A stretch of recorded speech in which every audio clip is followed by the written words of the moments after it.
Welcome everyone back to the channel. In this video I'm actually going to be doing is a long-term review of a 2017 13-inch MacBook Pro.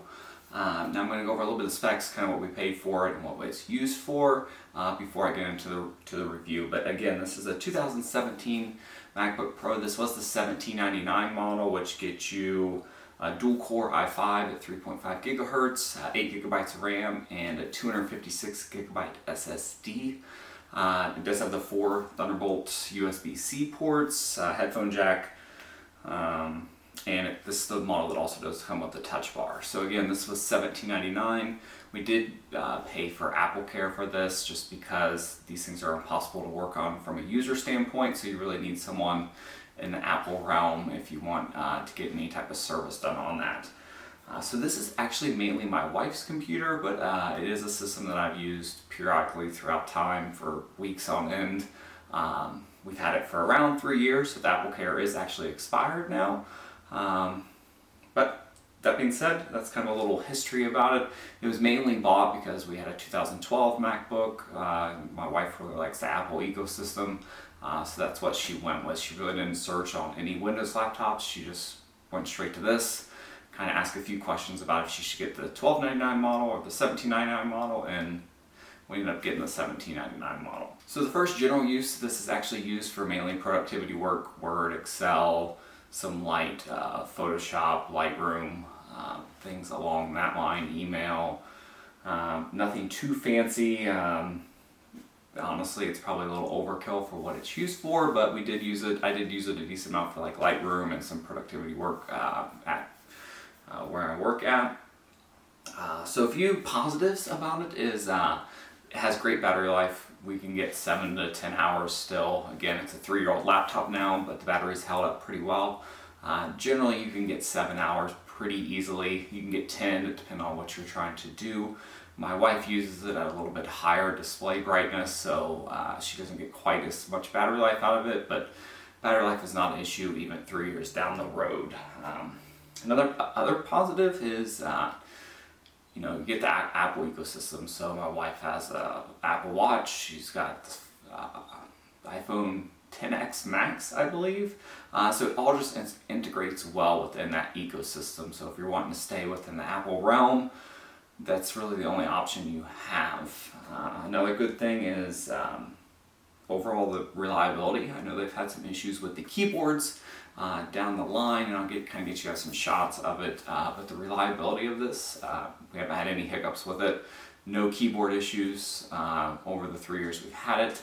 Granted, it is not used outside much. It mainly sits on the desk or travels throughout the house a little bit. Every once in a while we'll take it on the front or back porch, but overall it does not actually usually leave the house that much. So no issues with keyboard, but again, if we did, there is that 4-year keyboard program, repair program, so if we did have any issues, we could still take it in for another year and get it fixed.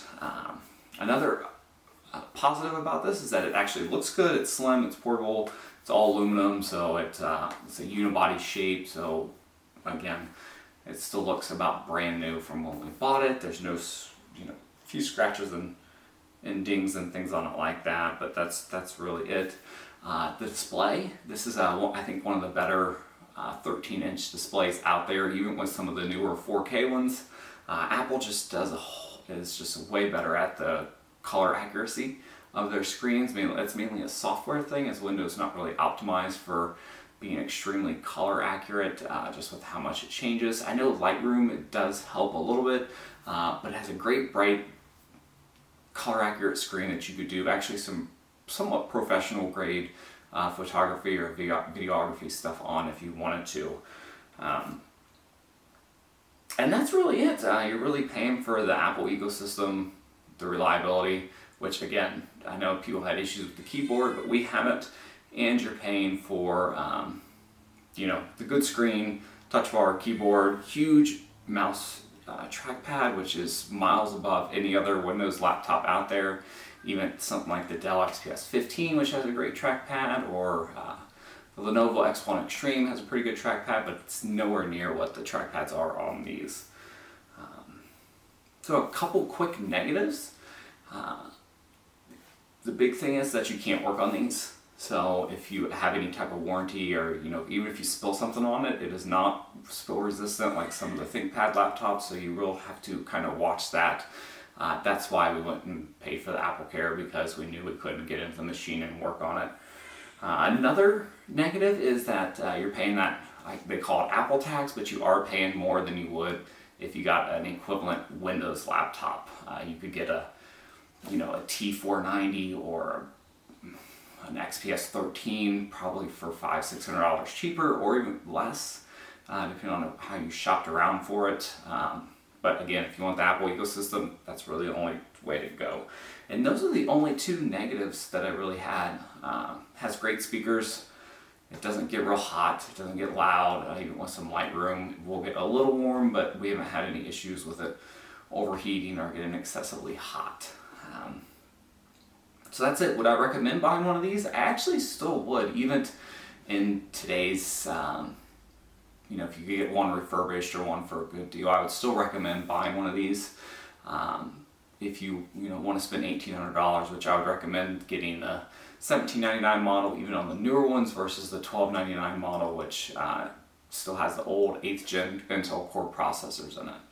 So that's it, guys. I'll try to get you a little view of kind of the system, just overall look at it, but it's held up really well. We haven't had any issues with it. We use it every day, periodically, sometimes for long periods at a time, and it's traveled around with us throughout the house, and it's never been dropped. So that's something to say. I don't know if it would withstand a drop, but again, we take pretty good care of our stuff, so we don't think that's going to happen.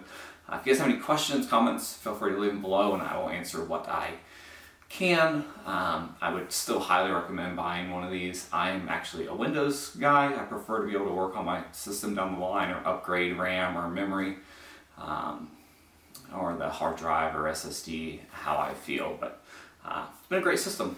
So thanks everyone for watching. See you guys next time.